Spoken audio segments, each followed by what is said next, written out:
Hey, what's going on, guys? All right, Brian here, Brian's Law Maintenance. Hope you guys are doing well. We're gonna do an Ask Me Anything, all things related to snow plowing and snow removal. So you guys can see here, we have a 2-acre commercial site that we're snow plowing. We got about 2 inches of snow that came through. Doing a quick little tidy up here. We'll take you guys through and you can watch as we answer some of your questions. These were actually all submitted via Instagram with a poll where you can ask a question or whatnot. So we'll jump right into it. Number one, Rfield99, he said residential versus commercial with snowplow pricing.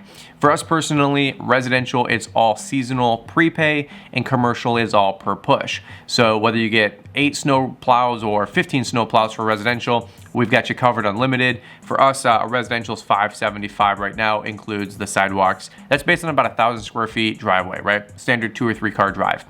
Commercials per push, we have a couple different tiers, 1 to 3, 3 to 5, 5 to 7, 7.1 and above. If you ever want to check out our pricing, we have it all based on a 1 acre site, and then also 100 linear feet of sidewalk. That's all of our base rates in our commercial contracts at LAWNTREPRENEURacademy.com.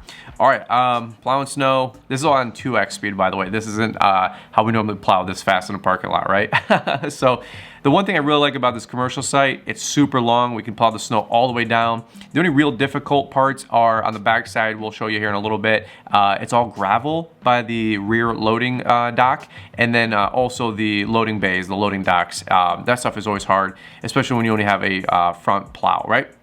All right, really quick, what do you consider a salt run and what determines a plow run? So for us, anything that's 1 inch or less is pretty much a good salt run. Anything that's even a dusting, to 1 inch, you want to make sure that your sites are salted so you're reducing liability of a slip and fall. I would say there's probably 2 to 3 times more salt runs than plow runs on a given season for us up here in Michigan, over Metro Detroit area. So for example, if we go out 12 to 15 times for snow plowing, my guy Mike Bedell, who's a subcontractor of mine for salt, definitely goes out 2 to 3x that, right?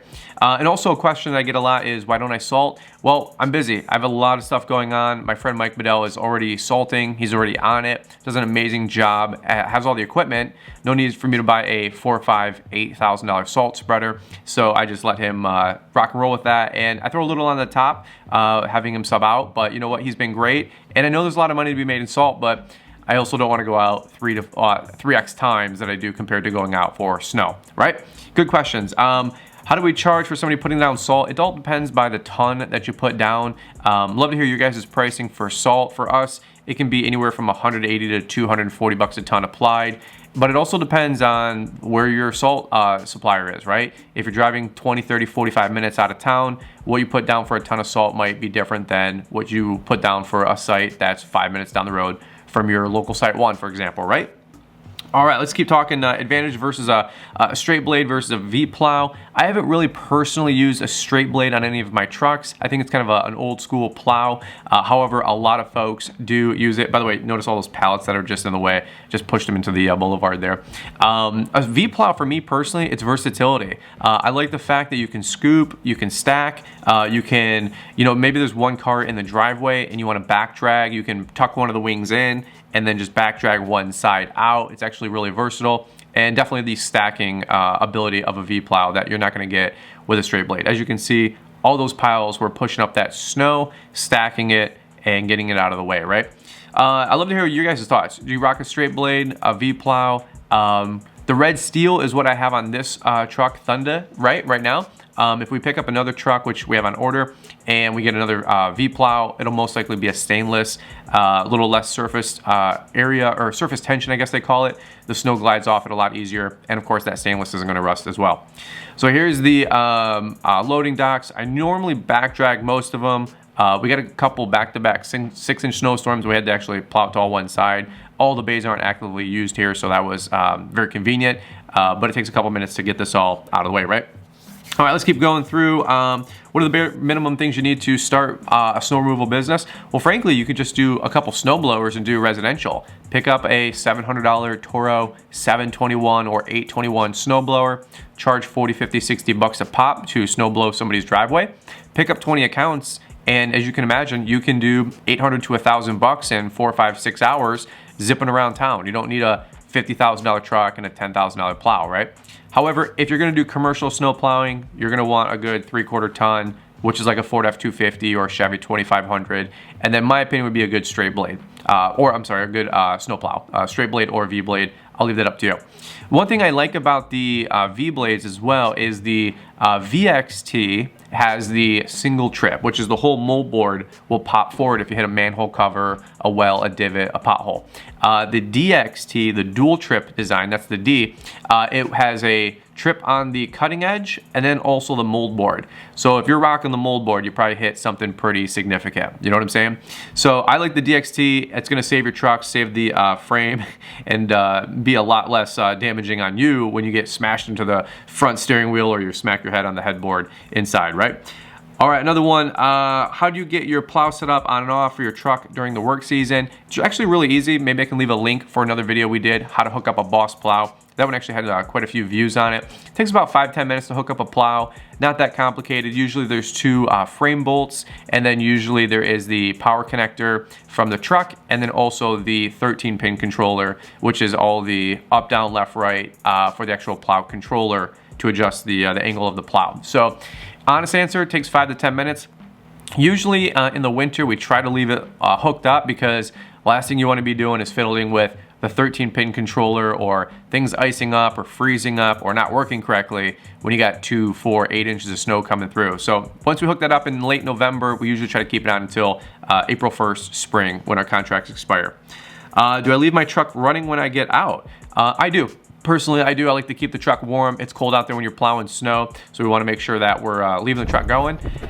So everybody's different, but the biggest thing is make sure you don't leave your keys in the truck, right? Keep them in your pocket, or make sure you have a key fob or a spare key, you know, under the wheel well, something like that.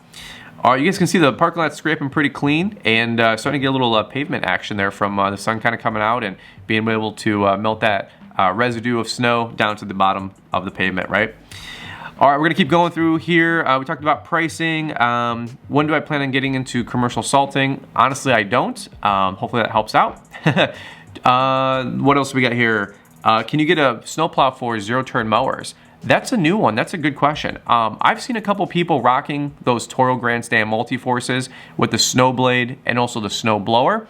For me personally, we haven't been able to hook ours up just yet, so it's not something I'm really overly worried about. But it'd be pretty tight and pretty dope to get a plow on the front of a 0-turn and keep those things moving year-round. Somebody else asked, KMG Landscape, what gear do we plow in and when?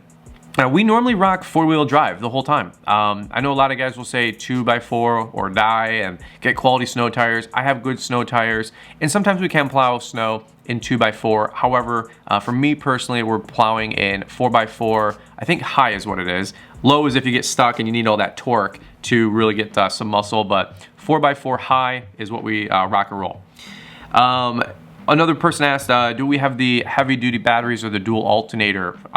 Yes, we do on our truck. If you order a snow plow truck, or truck I should say, make sure you get the snow plow prep package, and if you can get it, the heavy duty battery and the heavy duty or dual alternators. Those are gonna be a lifesaver for when you lift up that plow and you're running the truck late night. And you guys might have seen some plow videos where somebody's plowing and the lights keep flickering or dim when that plow is being raised. Usually it's because you don't have a strong enough battery, or you have a simple alternator, not the heavy duty ones. All right, we're almost done here. We got another 2 minutes just cleaning out this parking lot. See what else I can get into. Wings on a V-blade. I don't rock the snow or the wings on our snow plow yet. Some guys do. I have a 9.2, so if I got the wings, it would actually put my plow, from what I understand, over the legal width of a road here in Michigan. So if you want to get wings in the plow, maybe consider an 8.2. That way you can add those wings and add a foot or two, and you're still kind of like 9.6, 10, 10.2, and you kind of squeak in there. All right. Western versus Boss, great question. Haven't run the Westerns. Love to hear what you guys think. If you were a Boss guy, did you go Western? If you're a Western guy, did you go Boss? For me personally, our dealer sells Boss, so if my equipment's gonna break down, that's what I wanna make sure that I can get that parts, those service taken care of, so we rock Boss. And I just like the way the Bosses look, right? All right, another one, which is better, commercial or residential? I don't really think there's a which is better. I just think make sure that you get paid. Make sure you have good snowplow contracts if you're doing commercial. But again, you don't want a bunch of money owed to you from snow plowing. We actually bill net 14 for all of our snow plow work for commercial. Because you know what? You can add up 2, 5, 10 grand really quickly during a big snowstorm. And so you don't want to be caught having a client owe you 5, 10, 20 grand. All right, so no right or wrong answer there. A lot of guys like commercial though because they can salt all the parking lots. All right, do we have any lawyers that look over our contracts? I would highly encourage you to do that. And that's what we've got for today's video. All right, we'll do another one here. Ask me anything. If you guys got some questions, leave some comments down below and I'll do the best I can to help you guys out. And thanks again for watching this video and we look forward to catching up with you guys here on the next one.